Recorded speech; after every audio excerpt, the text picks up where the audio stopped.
Well, a battle is brewing right here in Metro Detroit over a bipartisan effort in Washington to reform federal policing laws. A key sticking point, qualified immunity. Tonight, we are taking a closer look at both sides on the issue, why it stirs up so much emotion, and how it's impacted Metro Detroit. Well, first, what is qualified immunity? Well, it's a judicial doctrine that protects government officials, including police officers, from lawsuits. It means you can only sue if the violation of your rights has already been clearly established. That controversial policy that balances two important interests, the need to hold public officials accountable when they exercise power irresponsibly, and the need to shield officials from harassment, distraction, and liability when they perform their duties reasonably. Well, this protection came under scrutiny by legal scholars and others following George Floyd's death and other incidents involving police officers. 7 Action News reporter Simon Shayket is digging into the issues on both sides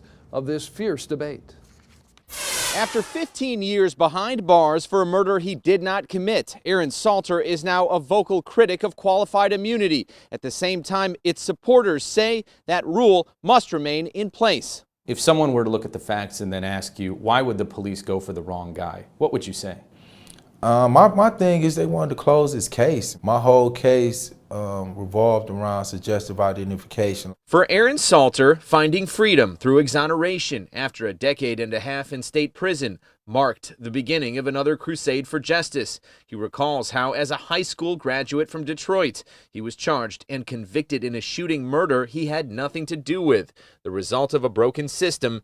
And to this day, he says those responsible walk free. How did qualified immunity make it harder for you to receive justice? That's basically them saying that we don't want this person to be held accountable. At the University of Michigan, Professor Michael STEINBERG is teaching classes that cover the very subject. What do you tell your students about qualified immunity? Well, qualified immunity prohibits the courts from finding an officer liable for violating the constitutional rights of an individual unless the law was clearly established at the time of the constitutional violation. Attorney Wolf Mueller says silent police misconduct, such as hiding and manufacturing evidence, often goes unpunished because it's less visible. That's not caught on a video like George Floyd. It's easy to see you put your knee on someone's neck for 9 minutes, how obvious that is.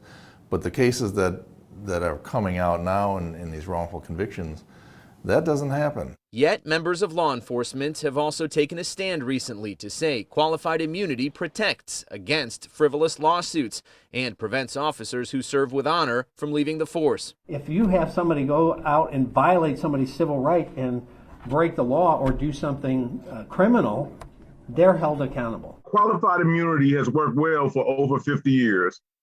It's a constitutional protection. Lieutenant Mark Young with the Detroit Police Lieutenants and Sergeants Association says qualified immunity is not absolute protection and is there for when officers act in good faith. Simon, you must understand, in law enforcement, there is a black, a white, and a vast gray area. It is the protection for those who go out here and do an honest job following policy and procedure. As the debate rages on, the future of qualified immunity remains a key issue for countless Americans. They don't think about qualified immunity when they're involved in a tense situation.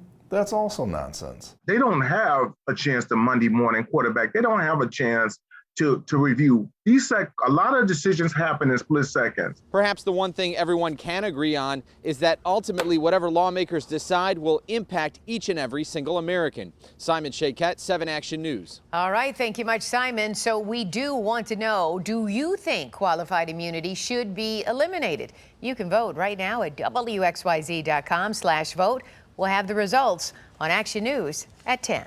And for a closer look at how often qualified immunity comes up in civil rights cases or how the top cops in Metro Detroit are responding, head to WXYZ.com.